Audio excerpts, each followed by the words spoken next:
le trouble s'installe durablement dans le royaume. Les punitions pleuvent. Y a pas de pitié, hein. Les paysans sont à genoux, le règne de Mohamed tourne à la tyrannie. Il est con, il est carrément con, il est même pas tyrannique, il est con, c'est le roi des cons. Les paysans défient le roi. T'es un homme ou pas? Mais certainement plus que toi. Le roi punit les insoumis. C'est le fatal enchaînement de la répression avec la rébellion. L'éternelle histoire de l'homme et du pouvoir. Dans le microcosme du royaume, les caractères se révèlent, le ressentiment suinte. Parce que tout le monde a la rage contre lui. L'envie l'emporte sur la compassion. Si lui descend, il est mort. La tension monte chez les vilains. Le froid, la faim, les mauvais traitements deviennent insupportables. Ça devient trop pénible. Mohamed pourra-t-il se maintenir? Son charme sera-t-il suffisant pour sauver son trône? La suite du royaume dans quelques instants sur TF1. Longue vie au roi.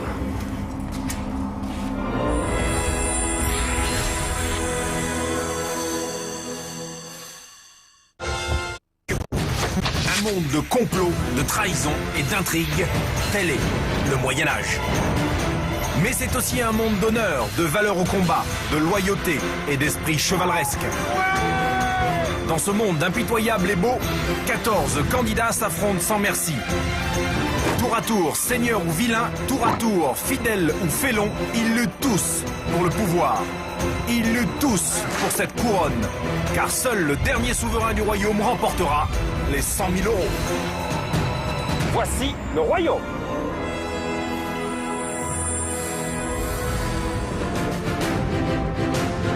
Les seigneurs d'un côté au château, les vilains de l'autre dans la cabane. Voilà la vie au royaume.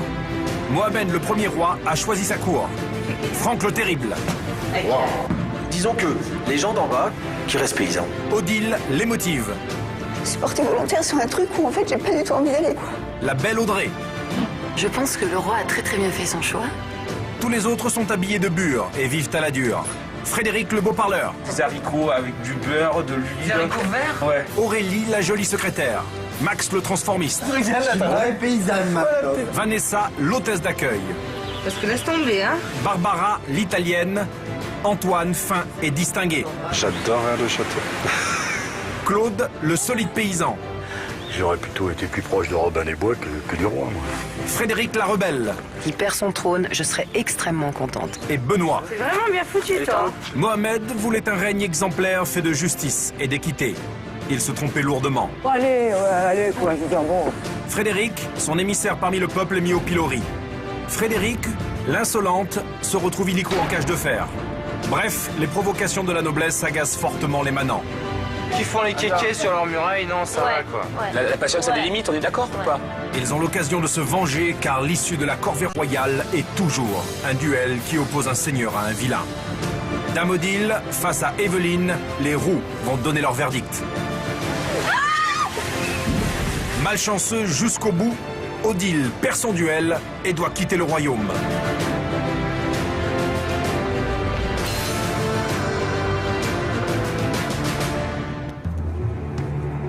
La principale conséquence de la défaite d'Odile, c'est l'obligation faite au roi et à sa suite d'accueillir Evelyne, la paysanne, qui a gagné à la loyale sa place à la cour.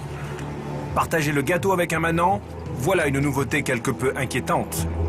Ne connaissant pas Evelyne, venant d'un milieu différent du nôtre, je pense qu'elle aura beaucoup à apprendre pour s'adapter à notre niveau de vie social.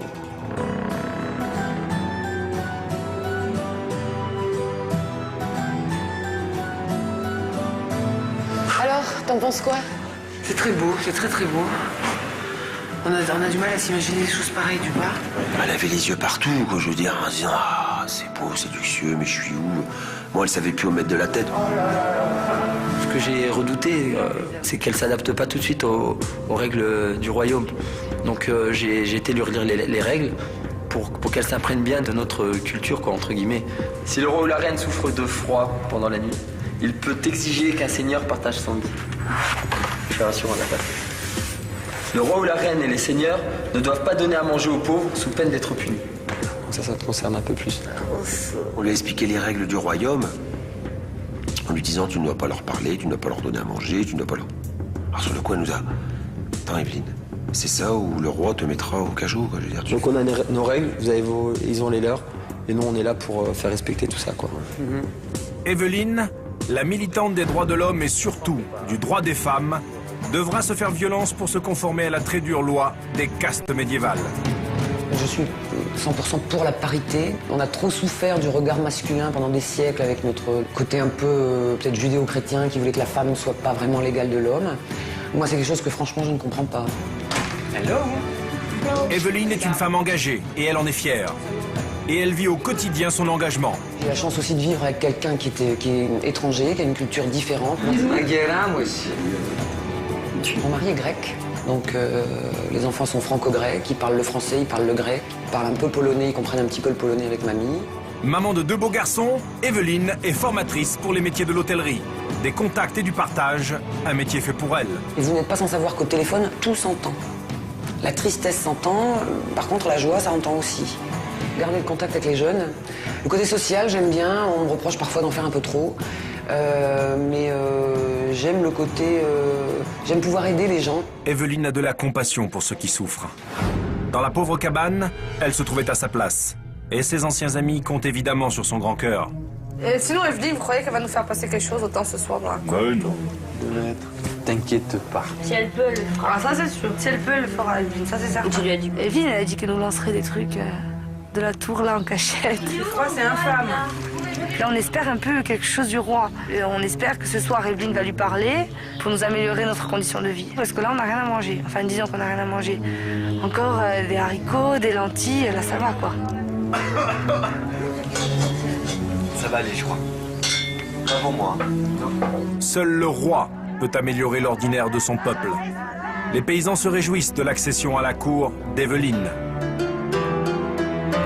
Mais au banquet du roi, impossible de soustraire la moindre nourriture. C'est parfait tout ça. Nous, on va encore manger comme 10, bon, c'est pas grave. Oh là là, ici, là, le festin, quoi.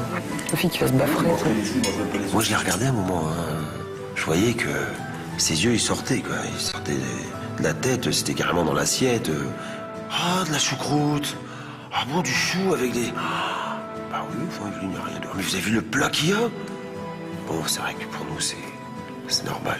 Oui? Là, moi, je sais que je risque gros. Si je donne à manger à un pauvre, je vais dans les oubliettes. Donc, en même temps, j'ai pas tellement envie de goûter un séjour aux oubliettes. Levons nos verres. Ah, Evelyne. Allez. Santé. À vous. À ce qu'on soit, Santé. j'espère, aussi soudés que nous l'étions. Ouais. La cour fait ripaille jusqu'à tard dans la nuit. Tandis que sous la cahute, les manants se sont couchés tôt, le ventre vide.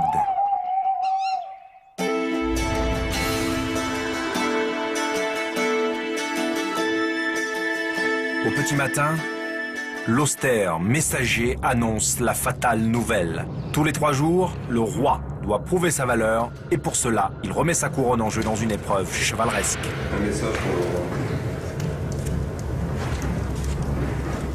Monseigneur, l'heure est venue de remettre en jeu votre trône. Les nobles découvrent les règles de l'épreuve. C'est un tournoi qui oppose le roi à ses seigneurs. Dans cette joute, chacun sera aidé par 2 manants, 2 paysans choisis parmi les habitants de la cabane. En fait, je vais vous affronter tous les 3. Ça fait mal, parce que moi, on s'y attendait pas. Peut-être pas de suite, en fait. Bah voilà, le jeu, il est vraiment parti et là, je suis un peu anxieux. Pour les 3 nobles, voici la première occasion de s'emparer du trône. La dernière venue, Evelyne, n'est pas la moins décidée à renverser Mohamed. Maintenant, je crois qu'entre nous, les 3 nobles, on sent effectivement la carotte. On sent qu'il y a peut-être l'éventualité de prendre la couronne ce soir. J'imagine 4 personnes ici qui vont se tirer dans les pattes pour devenir roi finalement.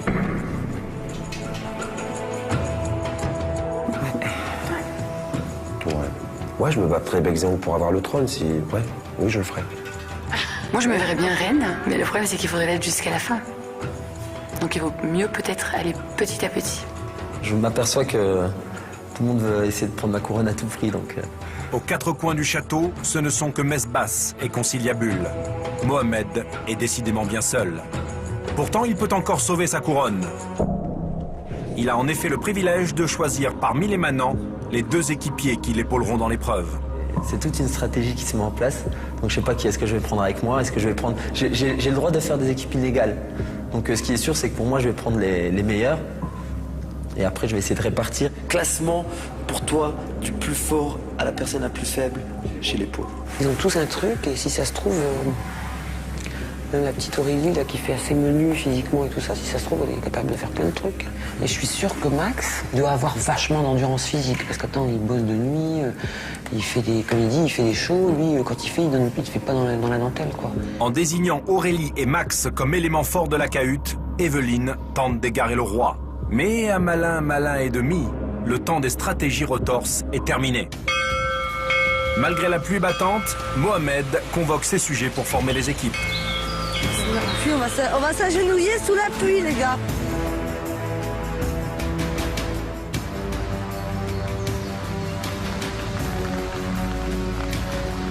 Levez-vous. Ce soir, mon trône va être remis en jeu. Lors de cette bataille, chacun d'entre nous va être aidé par 2 pauvres et j'ai moi-même constitué les troupes. Avec moi, Fred. Et Fred. Avec le seigneur Franck, Claude. Barbara. Avec Dame Audrey, Antoine. Vanessa. Pour finir, avec Dame Evelyne, Max et Aurélie. Le choix du roi sème le trouble dans le peuple. Il faut dire que s'adjoindre les plus remuants de ses sujets comme partenaires est un pari des plus risqués. Il n'a pas de chance, ce jeune roi, parce qu'il a pas d'expérience finalement. Il fait penser aux jeunes diplômés qu'on balance responsable d'une entreprise et rien qu'avec le diplôme, mais pas l'expérience. Apparemment, il a choisi les plus forts, entre guillemets. J'ai eu le sentiment que soit il était totalement stupide, soit il était plus intelligent que je ne pense. Trop facile, on est les deux qui le détestent, il le sait, pourquoi il nous aurait choisi? Mais réfléchissez, il y a un piège, c'est gros comme une maison.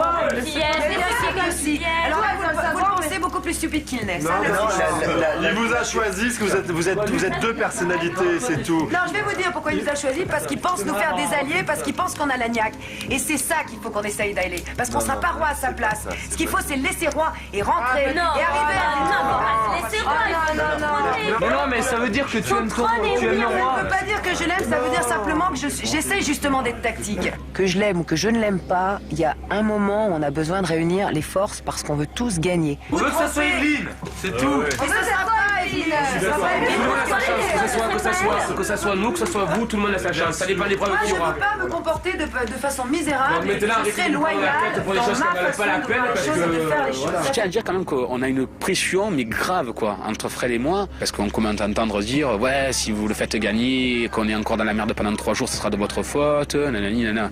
Moi, je préfère à dire, c'est un jeu, je le joue à fond, il m'a choisi, il n'y a pas de raison que je ne sois pas loyal. Arrêtez de nous prendre la tête, hein. Bah non, c'est juste un jeu, Mais mettez-vous à la place du roi. Il choisit les gens pour le défendre. Qui va choisir? Il va choisir ceux qui, à ses yeux, sont les plus forts et les meilleurs. C'est tout. Non, enfin les meilleurs, ceux qui l'ont tenu tête. J'ai pensé effectivement qu'il m'avait peut-être choisi pour défendre Audrey, pensant que j'étais peut-être un peu vulnérable ou un peu plus fragile. Pour s'occuper de la tarte, parce que visiblement les complètement tarte, c'est pas et qu'il a pris, il a pris les plus tartes à ses yeux. Parce que je me considère pas tarte. Audrey, on la connaît pas, mais elle a l'apparence de quelqu'un d'un peu... Pas tarte, c'est pas gentil, je la connais pas. On s'est dit, nous, il nous prend pour 2 tartes. Toi et moi, et Antoine, il me dit, donc nous a mis avec elle. C'est bizarre. Vous avez vu, on était les derniers choisis, c'est genre, allez, Dame Audrey.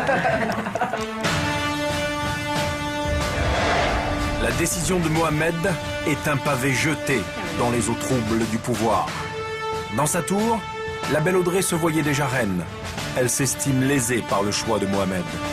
Il est vrai que sur le papier, la paire Antoine-Vanessa est moins physique que le duo Claude-Barbara qui épaule Franck. Je trouvais un petit peu injuste le choix qu'il avait fait à la base. Je sens qu'il y a un certain copinage qui s'effectue. Franck et moi sont plus ou moins en train de comploter certaines choses. Maman, il a bien calculé son coup, Mohamed. Je pense que si ma couronne devait revenir à quelqu'un, ça sera à Franck. Audrey, elle joue son rôle de seigneuresse, mais le rôle du roi, je sais pas si de la reine, je sais pas si elle arrivera à l'assumer. Le roi n'a pas forcément sa place ici.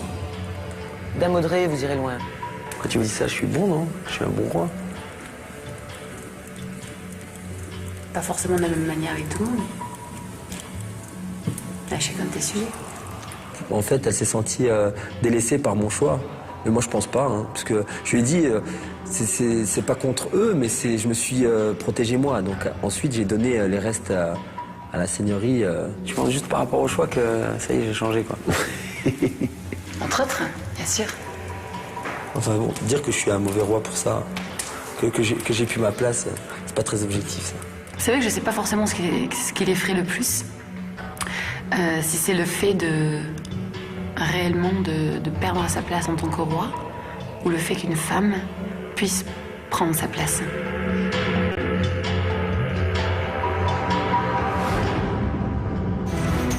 Rien n'est jamais acquis au royaume. Mohamed doit en faire la rude expérience dans une joute dangereuse, avec l'un des engins de guerre les plus meurtriers de la guerre de 100 ans, la catapulte. Des boulets enflammés projetés à une vitesse prodigieuse par des nobles assoiffés de pouvoir. Il suffit d'un coup au but pour gagner et chacun a sa chance. Mohamed remet sa couronne en jeu et dépose donc les insignes du pouvoir dans l'arène de l'épreuve du trône. Ce soir, la couronne reviendra à l'un des nobles ou restera entre les mains de Mohamed.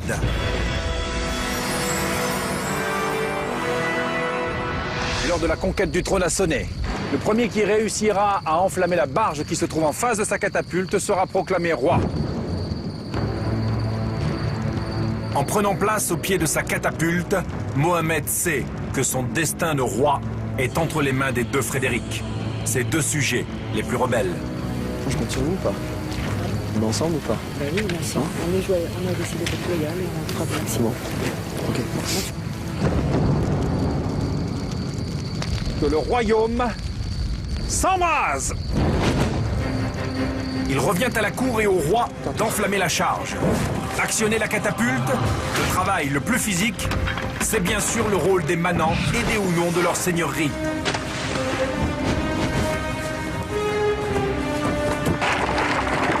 Oh, attention! L'artillerie moyenâgeuse est plus dangereuse qu'il y paraît. Max sent le vent du boulet et Franck échappe de peu à un retour de catapulte.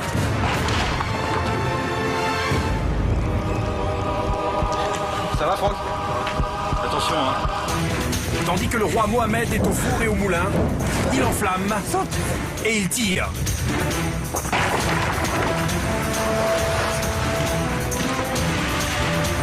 Eh, on n'est pas loin, regarde. Première salve encourageante pour l'équipe royale.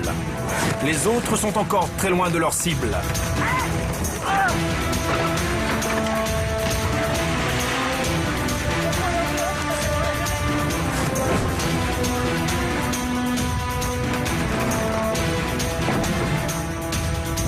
Attends, allume-la bien, elle s'éteint.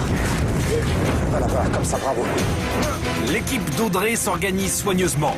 Et le résultat est là. Un tir puissant, bien ajusté. Encore un peu court.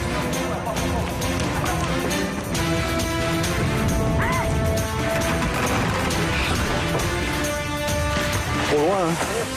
La catapulte est un art difficile. C'est la pièce d'artillerie la plus ancienne connue dès l'Antiquité. Elle fait appel au principe du bras de levier cher à Archimède.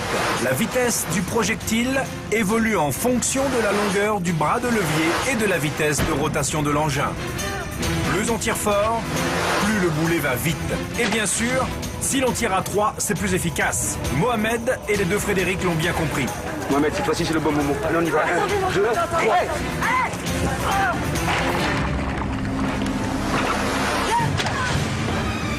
La Royal équipe est tout près de la cible. Mais les autres s'améliorent sensiblement. Bien les jouer. Presque, vite, André, allez. Attendez, je veux le signal. On y est presque, il faut que tu sautes très haut. Eh, on n'est pas loin.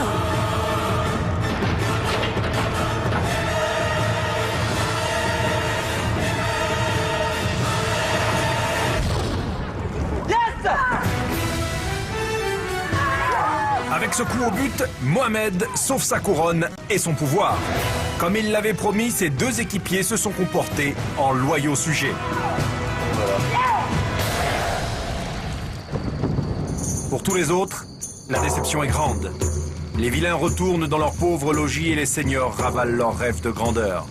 Mohamed est plus que jamais le seigneur du château. Quand le feu de paille a pris, j'ai dit, ouais, putain, c'est bon, je suis en train d'écrire l'histoire. Donc ouais, je me suis senti vraiment fier de moi, fier de l'équipe. Parce que c'est vrai que Fred et Fred, ils ont joué le jeu et ça aussi, c'est quelque chose que je sentais. Je savais que l'alchimie ensemble, les trois comme ça fonctionnerait. Et ouais, maintenant, les gens, ils savent que je suis un candidat sérieux au titre, au final même.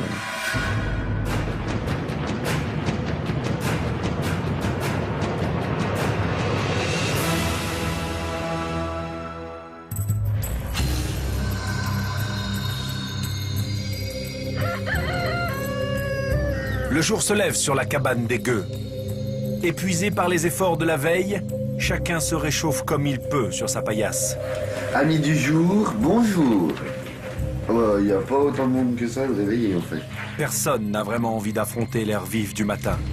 Mais très vite, l'attitude des deux Frédéric pendant l'épreuve de la veille, tout dévoué au service de Mohamed, suscite les doutes les plus vifs chez leurs compagnons d'infortune. On jase dans la forêt. Si tu te le joues individuel, c'est très bien ce que tu as fait. C'est très bien hier soir, puisque tu peux que monter dans l'estime entre guillemets du roi et pouvoir accéder plus rapidement au royaume. Il nous dit que le roi c'est un couillon, nanani nanana, et après il se bat loyalement avec lui pour lui garder son trône. J'ai fait ce que j'avais à faire hier. J'ai essayé d'être moi-même, honnête. C'est-à-dire on peut pas cracher sur le roi et après commencer à lui faire des courbettes quoi. Ça fait 2 fois que j'ai le mauvais rôle, ça me casse les couilles quoi, voilà. C'est toi qui mets le choix, c'est ton choix. C'est un choix. Comment c'est le choix? J'ai eu le choix d'être émissaire, j'ai pas eu le choix, on m'a nommé. Il m'a nommé directement. Après il m'a nommé pour l'aider. Attends, les couilles, lâche-moi un peu, nomme-moi quelqu'un d'autre. Hein. Ça peut être perçu comme jouer un double jeu, ce qui a été perçu par certains à un moment donné, entre le fait d'avoir été choisi par le roi pour l'aider dans son épreuve. Les gens se posent une question, qu'est-ce qui se passe? Il est à fond sur Fred, ils ont une complicité, qu'est-ce qui s'est passé là-haut au château? C'est normal que ça parle en bas. Donc ça me fait déjà un premier allié, Frédéric Mec, parce que je trouve que voilà, il a bien respecté son contrat quand je lui ai donné la première mission. Deuxième allié chez les villageois, c'est Frédéric E. J'essaie de me constituer un réseau à l'extérieur aussi du château. Je t'envoie donc au village chercher Frédéric. Dis-lui qu'elle a une récompense à prendre et que le roi l'invite au château. Bien sûr, j'y vais de ce pas. Je vous attends là-haut. J'espère lui faire comprendre par ce geste que moi je lui en veux pas du tout de ce qui s'est passé la première fois, la première accroche. Voilà, c'est une histoire aussi encore d'une stratégie de ma part pour un peu l'amadouer. Le roi vous demande au château.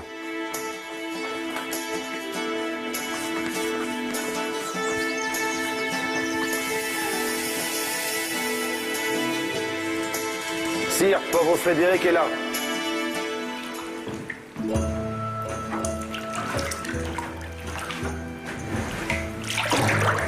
Ça te fait plaisir d'être là? Énormément. Ouais.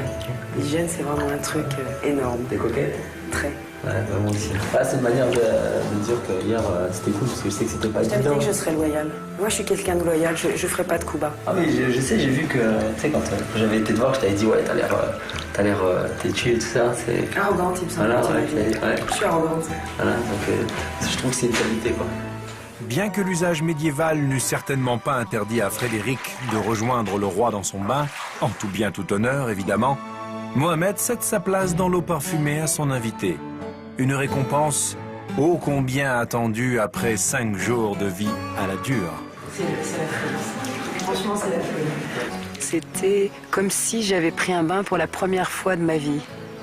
J'avais l'impression de renaître. Les servantes m'ont lavé. Le dos, les bras, etc. Et c'était jouissif. En lui donnant des côtés positifs, lui passant un peu de pommade, la ramener dans le bain, voilà, je peux en faire peut-être une alliée pour réussir des missions ou alors pour me glorifier un peu à l'extérieur. En tout cas, t'es pas mal roulé, hein. Bon, à mon âge, je peux me permettre. Après l'avoir rencontré de façon très intime quand même, puisque je l'ai vu dans son bain, je l'ai vu à moitié nu. Bon, il est très beau garçon, ça on peut pas lui enlever. Au fond, finalement, je ne regrette absolument pas mon choix d'avoir été loyal et de l'avoir laissé comme roi. Le charme de Mohamed, c'est toute sa stratégie. Et elle fonctionne. Frédéric est conquise. Cette nouvelle amie lui sera à coup sûr très utile. La nouvelle corvée qui s'annonce peut à nouveau brouiller les cartes du pouvoir dans le royaume. Allez-vous. Vous allez devoir construire une rôtissoire et faire cuire une oie. Vous disposerez pour cela de 2 heures. Si vous parvenez à faire rôtir cette oie, vous pourrez la garder pour votre dîner. Si vous échouez, il y aura une punition et l'un d'entre vous devra m'affronter en duel. Et je te nomme, toi, Fred, comme émissaire pour la mener à bien. Et en cas d'échec, tu en seras à mes yeux responsable. Vous pouvez disposer. Frédéric est pour la 2e fois consécutive nommé chef de corvée. Émissaire du roi parmi les paysans, un choix dicté par l'expérience. En choisissant Frédéric Mec, j'assois sa position de, entre guillemets, de favori dans le village. Donc il faut que j'utilise celui qui sera le plus à même de leur expliquer et de les galvaniser pour qu'ils puissent faire cette tâche.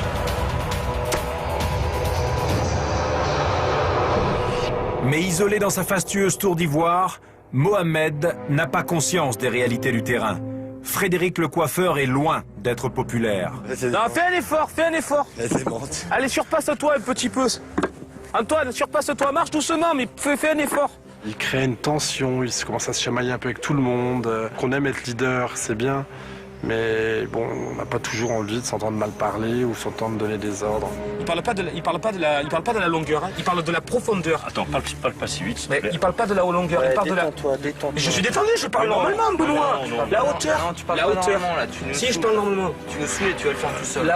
La hauteur, c'est ça. Tu vas y aller faire ton duel, parce que tu vas te démerder avec ça. La hauteur, c'est ça. Il voulait participer.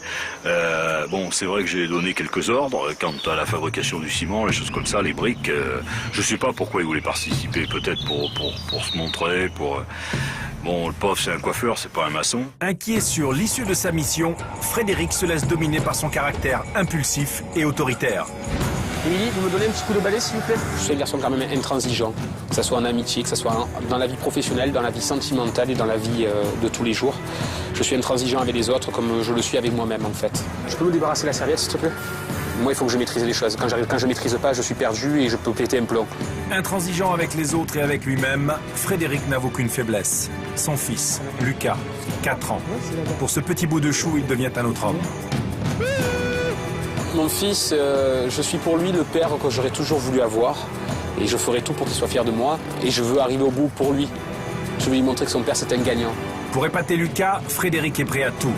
Dans l'honneur et la dignité des chevaliers de l'ancien temps. Quel que soit ce que j'entreprends, je vais jusqu'au bout. Et tant que je l'ai pas, j'y vais. Il parle de la hauteur. Les gens travaillent, on leur met pas la pression dessus. Mais je mets pas la pression, je vous parle uniquement de ce qui a marqué. Excuse-moi. Bon, mais de toute façon, nous on s'en fout, on n'est pas responsable, on fait comme tu dis. C'est dommage pour lui quand même. Il perd de la crédibilité, franchement. En s'aliénant la sympathie de ses camarades de corvée, Frédéric court le risque de les démotiver. Mais la pression est forte. Il est responsable devant le roi.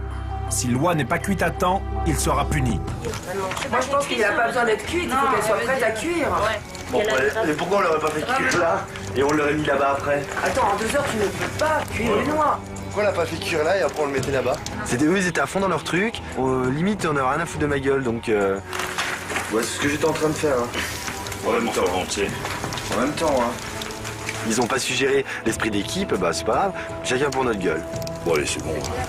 Mettez-la sur le barbecue. Ah, fumée. Oh.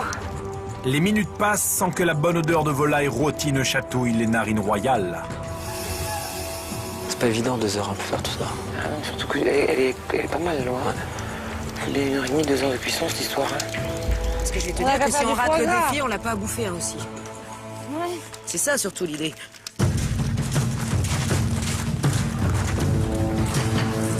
Je vais voir comment vous avez avancé. Faut lui donner la... Bien sûr. Je vous en prie.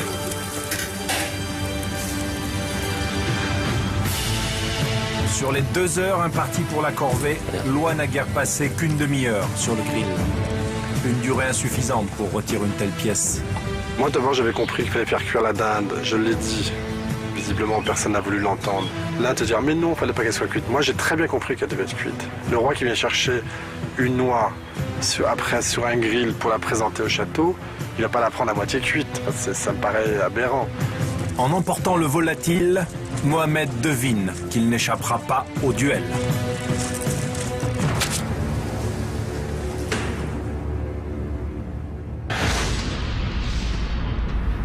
La mission est un échec. Vous savez ce que ça signifie? Dès demain, vous allez devoir affronter un pauvre pour conserver votre trône. Par ailleurs, maintenant, vous allez devoir punir le responsable de cet échec. Mohamed avait confiance en Alfred. Là, je peux dire une chose, c'est que le roi, il mettra tout en œuvre pour l'anéantir. Je dis le mot anéantir. Je pèse mes mots. Frédéric, tu connaissais l'enjeu de cette mission? Oui.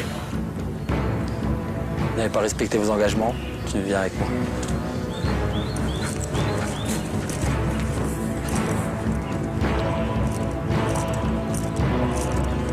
Regarde.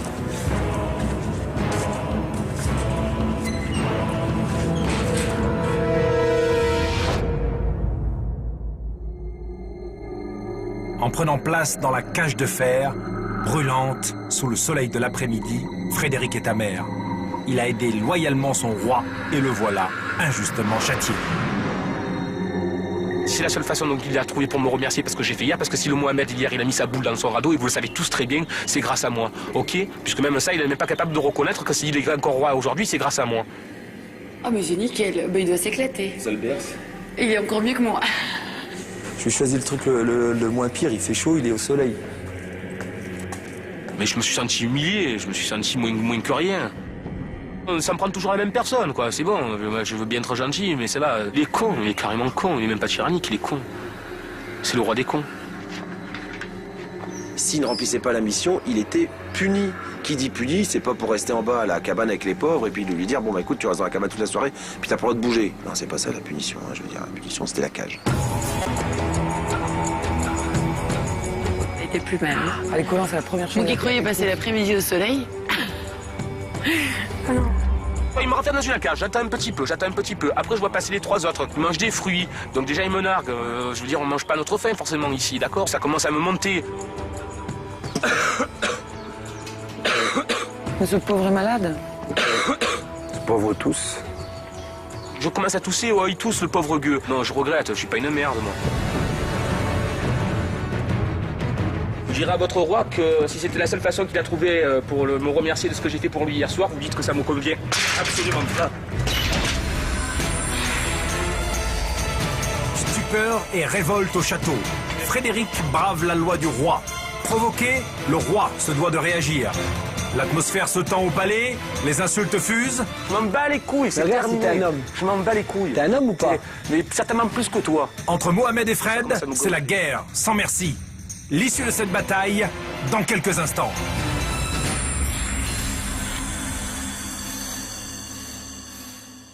TéléZ. Ces dernières heures, une histoire d'oie capitale bouleverse le royaume. La volaille, mal cuite, est responsable de la punition de Frédéric, le favori du roi.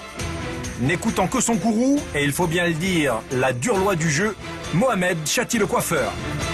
L'émissaire se sent devenir bouc émissaire et ne veut pas payer pour les autres. Frédéric rumine dans sa cage surchauffée et l'arrogance des nobles qui papotent à quelques mètres de lui font déborder la coupe de sa rancœur. Vous dites que ça me convient absolument pas. Oh. Fred.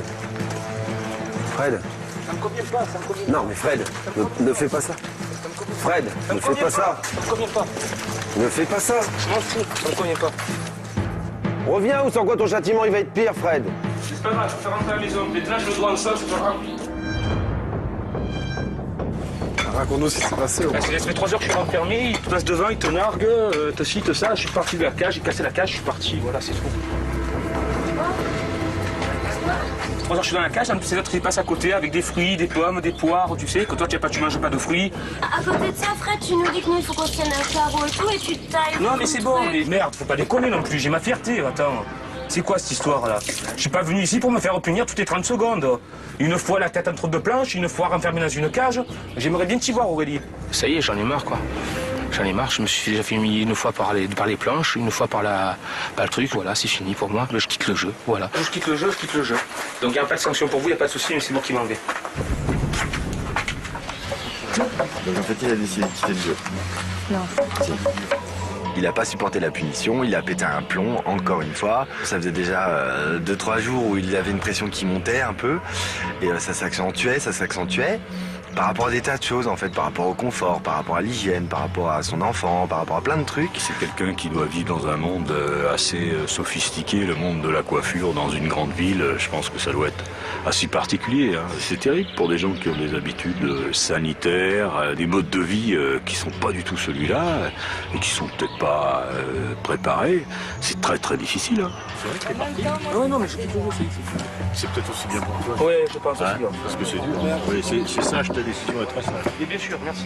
C'est un Marseillais, hein. Ils sont un petit peu comme ça, ils se mettent toujours en avant, ils sont assez volubiles et puis voilà. Faut pas chercher plus loin. Honnêtement, à posteriori, c'est pas très dur, quoi. Je veux dire, c'est pas marrant. Alors, sincèrement, moi je vais à la cage maintenant, ça me fait plus rien. De toute façon, c'est qu'une cage. Enfin, je veux dire, voilà, on n'est pas. Non, c'est le jeu. Il fait une fois t'attaquer avec la Je trouve qu'on ressort beaucoup plus fort en restant dans la cage qu'en se sautant. Ça a été un prétexte. Je pense que le prétexte est arrivé au bon moment.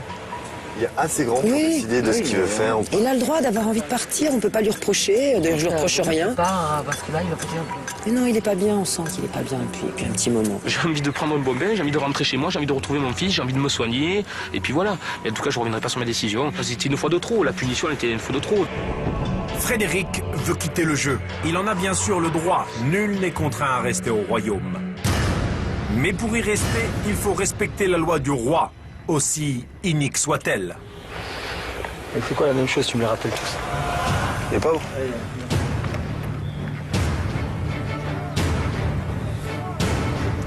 Peuple, le roi vous demande. Allez. Ainsi que votre émissaire. En punissant son émissaire, Mohamed ne pensait pas provoquer une telle réaction. Il ne faisait après tout qu'appliquer la loi. Cette décision de son ancien allié le peine. Il est décidé à lui donner une dernière chance de rester au royaume. Quand Mohamed est redescendu, je pense que déjà ce qui a été fait, c'est que tout le monde s'est agenouillé devant le roi. Lui, il est resté debout, statique, froid. Bon, là, moi, personnellement, j'ai senti qu'il y avait malaise. Vous voulez... Bon, bah, je vois que vous voulez pas me rendre la tâche que j'ai plus facile qu'elle est. Donc, Fred, une fois, je sais pas ce que tu as voulu prouver par ta petite escapade. Vous avez des règles, j'ai des règles à faire respecter. Les règles me conviennent absolument pas. C'est pas grave. Non, en même temps, je vais proposer quelque chose. Moi, en même temps, je ne reviens pas sur ma décision, je quitte le jeu, point barre, merci, au revoir. Non, mais par contre, je vais te proposer quelque chose. Non, mais je m'en bats les couilles ce que tu vas me proposer, j'en ai rien à cirer. Bah écoute, t'as voulu prouver ta valeur. Mais ma valeur, je l'ai prouvée une fois, deux fois. Est-ce que tu me remercies en me donnant quelque chose? Je m'en bats les couilles, c'est terminé. T'es un homme. Je m'en bats les couilles. T'es un homme ou pas? Mais certainement plus que toi. Tu crois? Certainement plus que toi. Si vraiment t'es un homme, demain tu m'affrontes en duel et puis basta. J'ai rien à te prouver. Je suis un homme et je me casse. Et je reviens pas sur ma décision. Je reviens pas sur ma décision. Tu te casses, c'est vrai? Je me casse. Je reviens pas sur ma décision. Voilà, moi j'ai qu'une parole. Et tu peux me râler comme ça. Hein. Y a pas de problème. Vous pouvez partir. Connard.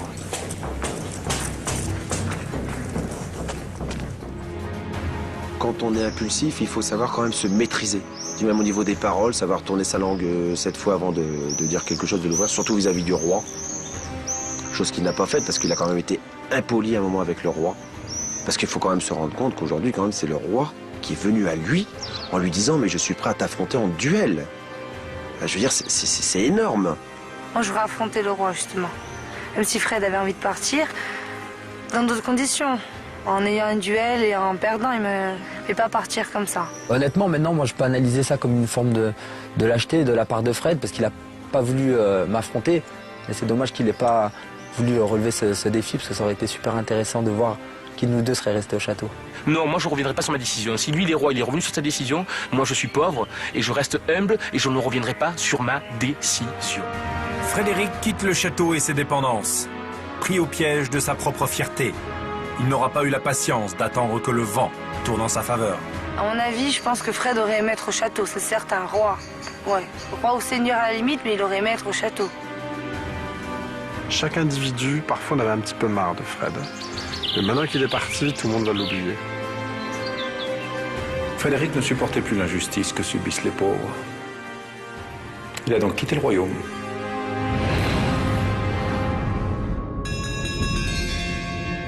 Mais la vie continue au royaume, avec ou sans Frédéric. L'échec de ses sujets est pour Mohamed synonyme de duel. Un duel où il a gros à perdre. Déjà, je perds mon royaume, je perds ma couronne, je perds mes avantages, je perds ma bonne bouffe, je perds ma petite cheminée, mon banc sur lequel je m'assois tout le temps. Moi, j'ai confiance entière à Mohamed. Parce que comme je lui ai dit, tu sais, Mohamed, tu as gagné 2 fois, pourquoi pas 3 fois? Donc je veux dire, aujourd'hui, par rapport à sa victoire d'hier et tout, il est galvanisé, il sait qu'on est avec lui. Je pense qu'à l'heure actuelle, il se croit invincible. Il faut jamais dormir sur ses lauriers, comme on dit. Difficile pour le roi d'envisager sereinement de perdre ses privilèges. Mais pour celui des gueux qui osera l'affronter en duel, l'enjeu est encore plus lourd. En cas de défaite, c'est l'élimination directe. Est-ce que quelqu'un a envie de le faire? Benoît, t'as envie de le faire? Moi, j'ai pas spécialement envie de le faire. Là, il faut choisir quelqu'un qui a une chance de battre le roi. Il faut que je dise non. Est-ce que tu aurais envie de faire ce défi ou pas? Non. Vanessa? Non, pas du tout. Fredo, t'as pas envie de le faire? T'as envie de le faire ou t'as pas envie de le faire? Très partagé. Vous n'avez pas envie de partir, on est d'accord. Personne n'a envie de partir ici. Tout le monde a envie de continuer.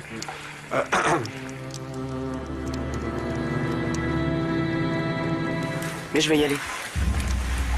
Elle va déchirer Fredo, puis on va être là. Non, mais je veux le faire en plus.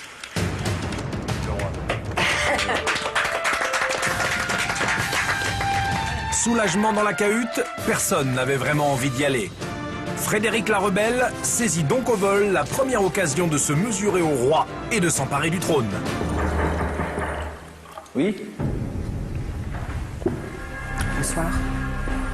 Quand la porte s'est ouverte, j'ai été étonné de voir un petit bout de femme entrer dans cette immense pièce.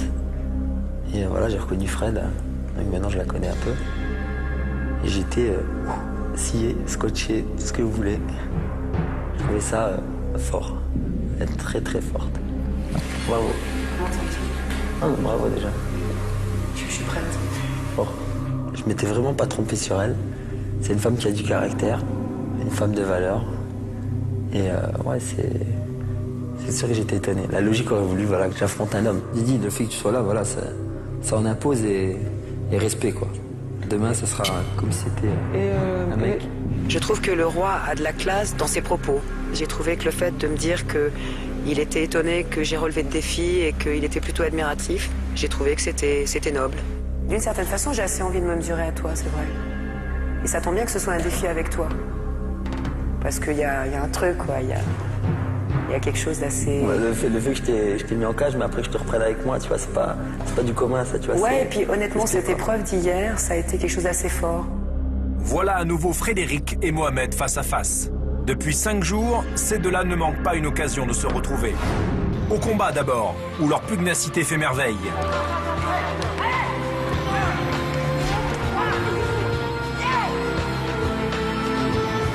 Au repos du guerrier, où les regards se croisent, avec une tendre indulgence. À la cage de fer, où aucun des deux ne baisse les yeux devant l'autre. Ce soir, enfin, dans la salle d'apparat du palais, Frédéric et Mohamed savent qu'un moment fort de leur amitié est sur le point de se jouer dans un duel de braves. Bien sûr, elle a envie de gagner, j'ai envie de gagner, voilà. Mais c'est ce qui fera l'intérêt de ce duel. C'est sûr que je vois que c'est une bombe, hein, cette fille. Elle en veut, elle rentre dedans, elle t'exprime avec passion. C'est intéressant même de l'avoir parlé. Donc. C'est comme ça que tu gagnes aussi, c'est en respectant ton adversaire. Elle a envie de montrer ses valeurs, bah, tout comme moi, quoi, en fait. C'est moi en fille. Hein. Donc je me reconnais en elle. Demain, si je gagne, je serai monstrueusement heureuse. Maintenant, je te souhaite bonne chance et je me souhaite bonne chance. Je suis sous le charme.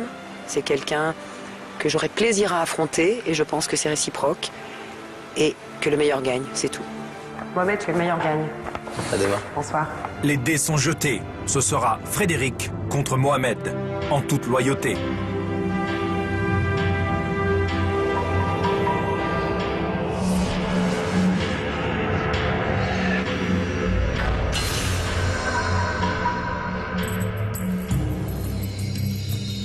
Les nuits sont fraîches au royaume. Pour les gens de la cabane, la faim, le froid, les conditions d'hygiène, le sentiment de leur corps souillé leur collent à la peau et deviennent de plus en plus durs à supporter. On a faim, on a tous très faim, tous très froid. Donc on est un peu tous sur les nerfs. J'en ai marre. Oui, supporte le froid, c'est pas évident. Un peu le manque d'hygiène dans le sens un minimum. On croyait qu'il allait y avoir au moins une douche ou un petit truc, ou pour la brosse à dents, tout ça. Ça, c'est pas évident non plus, c'est pas agréable du moins. Tu vu comme il est crade, non mais... Une gueuse.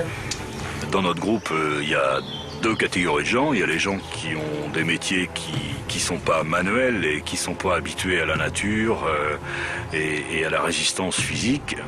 Ce sont des gens qui apparemment sont habitués à parler beaucoup. Benoît, lui, est dans la montagne, et la montagne et la nature, ça apprend à résister. Les autres, les pauvres, ils explosent les uns après les autres. Toi, tu peux vivre pendant un mois dans tes fringues. Non, sérieusement. Non, mais, tu peux vivre pendant un mois dans tes fringues. Ça se lave et tu portes quoi en attendant? Tu prends une cape ou autre chose. Bon, bref, on arrête la discussion, ça va mal tourner. Donc, dans les conditions dans lesquelles on est, il faut faire abstraction de ces choses-là. Si on n'est pas capable de les faire, on crève de faim et on s'en va. Voilà. Ça devient dur. J'ai les ongles crades. J'ose même pas les ronger, les mettre dans ma bouche pour pouvoir les ronger, quoi. J'ai les ongles tout noirs, c'est une catastrophe, quoi. J'ai envie de me laver, putain. Tu veux se laver? On fait chauffer de l'eau? Ça sert à quoi, de toute façon? J'en ai marre, limite avant j'étais prête à sauter dans la mare pour pouvoir me laver, quoi. Parce que stop, quoi. On crève tous la dalle, on est tous fatigués, on a tous froid. Tout le monde est en train de craquer un peu. Tout le monde se remet en question. Je commence à sentir mauvais et j'ai pas du tout l'habitude d'être comme ça. Je suis quelqu'un qui prend hyper soin de moi, comme beaucoup de monde ici. Et ça commence à devenir très pénible. Soigner son corps, c'est justement le mode de vie d'Aurélie. C'est ce qui met à l'aise cette fine jeune fille de 25 ans pour se livrer au plaisir de la coquetterie, se mouler dans de nouveaux tissus. J'aime prendre soin de moi, j'aime faire des choses un peu légères par rapport à mon boulot, qui est très concret. Il faut qu'à côté, je puisse m'évader. Et moi, je m'évade comme ça. Faire les boutiques, aller chez l'esthéticienne, aller chez le coiffeur, à me laisser bichonner, parce que j'adore ça, me laisser bichonner, quoi. J'aimerais bien un peu les cheveux relevés, un petit chignon ou un petit truc un peu tout fou, quoi. C'est que moi, le matin, j'ai besoin, ou dans la journée, quand je me regarde, j'ai besoin de me dire « Ah ouais, ça va, t'es pas mal. Je dois être tellement sérieuse et accomplie et ordonnée au boulot qu'à côté de ça, quand je sors, il faut que je m'éclate, c'est comme une bombe à retardement.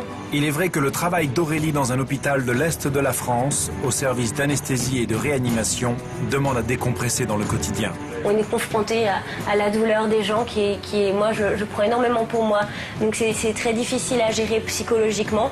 Mais à côté de ça, j'essaie justement de montrer que moi, je suis en vie, je suis en forme pour donner du plaisir à mes patients, pour donner du plaisir aux gens qui travaillent avec moi. Je vois pas ma vie sans un sourire et voilà. Je vous faxe ça de suite, hein.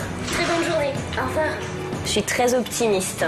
Et j'essaye toujours de voir la vie du bon côté, même quand les choses vont mal, on essaye d'aller bien. Oh, c'est bête. Cette aisance, cette vie raffinée, Aurélie en est trop loin dans la cabane. Elle a du mal à trouver un bon côté à cette vie de paysan. Tu craques, toi, t'es forte, allez. C'est sûr. Puis on est là, nous. Arrête, craque pas. Pour moi, là, ça devient de la survie. Déjà, au bout d'une semaine, pour moi, ça devient trop pénible. Je commence à avoir envie de rentrer chez moi. Et là, je pense que je suis arrivée au point où ça commence à être difficile, trop difficile, et j'ai pas envie d'aller jusqu'au bout et de m'épuiser nerveusement et psychologiquement. Stop, quoi. Aurélie abandonne. C'est bien sûr son droit. Elle n'aura jamais l'occasion d'être reine.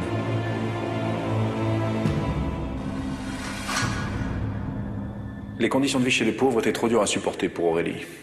Elle a donc quitté le royaume.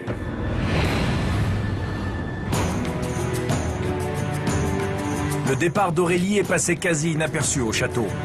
Derrière les remparts, l'affaire du jour, c'est le duel que le roi doit livrer. Les combattants affûtent leurs armes. Et moralement, psychologiquement, physiquement, je vais le préparer comme un catcheur, comme un vrai combattant. Et il ira, croyez-moi, avec la niaque et la hargne. De ce duel dépend ma couronne. À mon avis, je suis pas très populaire à l'extérieur. Je crois qu'au village, ça va être plutôt, si j'y vais, ça va être du 8 contre 1. Si j'accède au château en tant que reine, c'est le podium principal et pour moi, ce sera une grande victoire. Parce que c'est le prestige, parce que ce château est magnifique, parce qu'il y a un luxe débordant par rapport à ce qu'on vit. Si aujourd'hui je gagne, ce sera énorme parce que je passerai de gueuse à reine.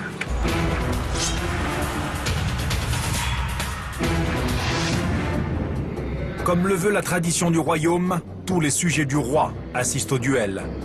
Et pour rien au monde, il n'y manquerait. Frédéric contre Mohamed, c'est la plus belle affiche possible. Les habitants du royaume croient tout connaître en matière de châtiment, alors qu'ils sont loin d'avoir vu le pire. L'imagination des bourreaux au Moyen-Âge était sans limite. Et je crois que nos duellistes ne vont pas tarder à s'en apercevoir. À l'intérieur de l'arène, on retient son souffle. L'enjeu est de taille. En déposant le sautoir royal, Mohamed sait qu'il ne le reverra peut-être jamais.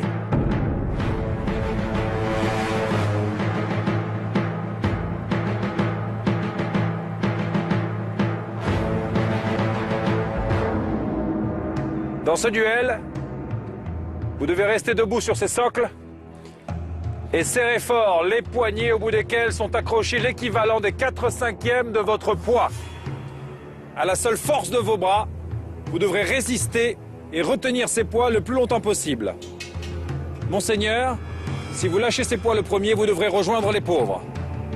Et quant à vous, Frédéric, si vous lâchez ces poids la première, vous devrez quitter le royaume immédiatement.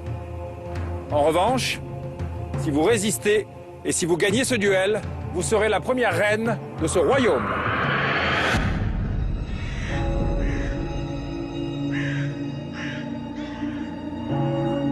Que le duel commence.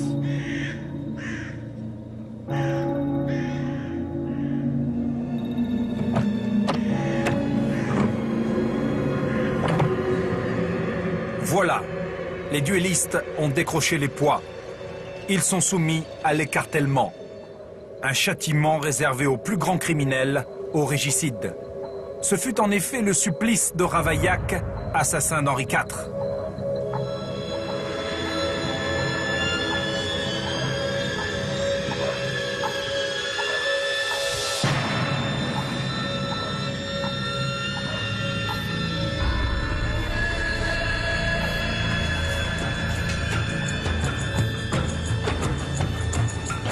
Les 4/5 de son poids pour Mohamed, cela représente 60 kilos, soit 30 par bras. Les épaules de Frédéric sont-elles étirées par 44 kilos de fonte.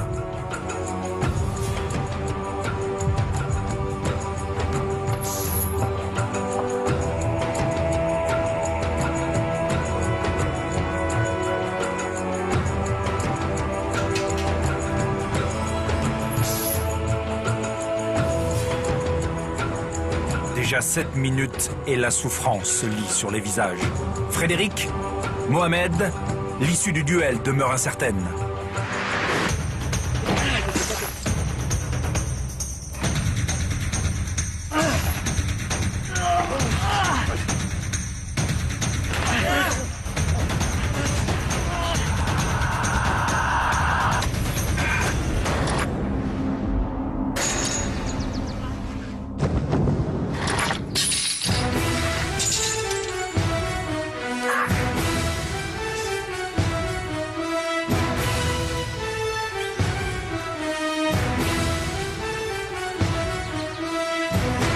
Frédéric, vous remportez ce duel. Par conséquent, vous êtes la première reine de ce royaume. Prenez votre collier, Majesté.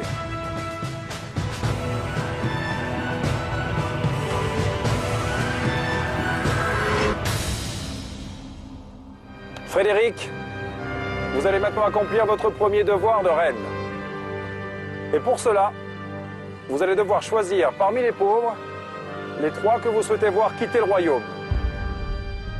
L'un d'entre eux partira définitivement, et c'est ce dé qui tranchera. Je vous écoute.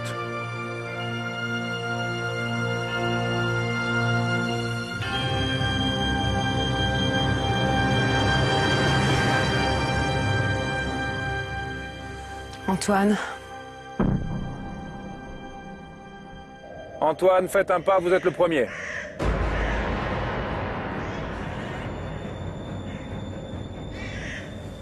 Claude. Claude, vous êtes le deuxième.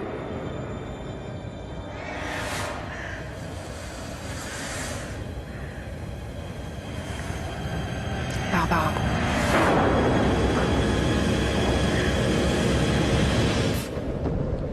Barbara, vous êtes la 3e. Majesté, à vous de jouer.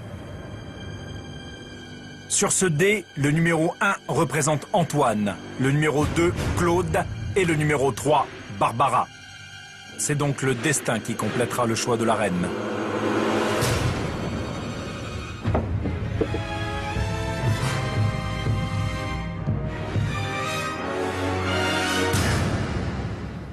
C'est le numéro 2. Claude, vous devez quitter le royaume sur le champ.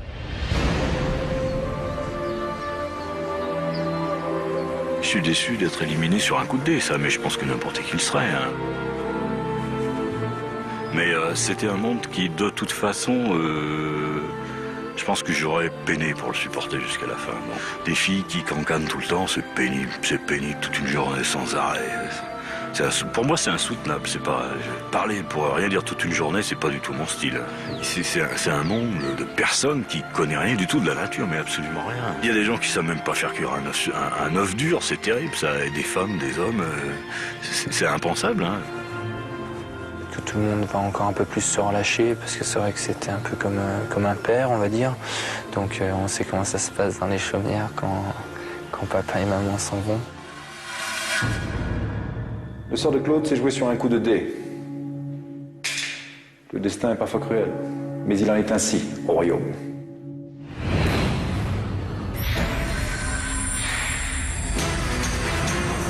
Le règne d'une femme annonce-t-il un apaisement après celui de Mohamed, l'homme déchu? Longue vie à notre reine. Nullement.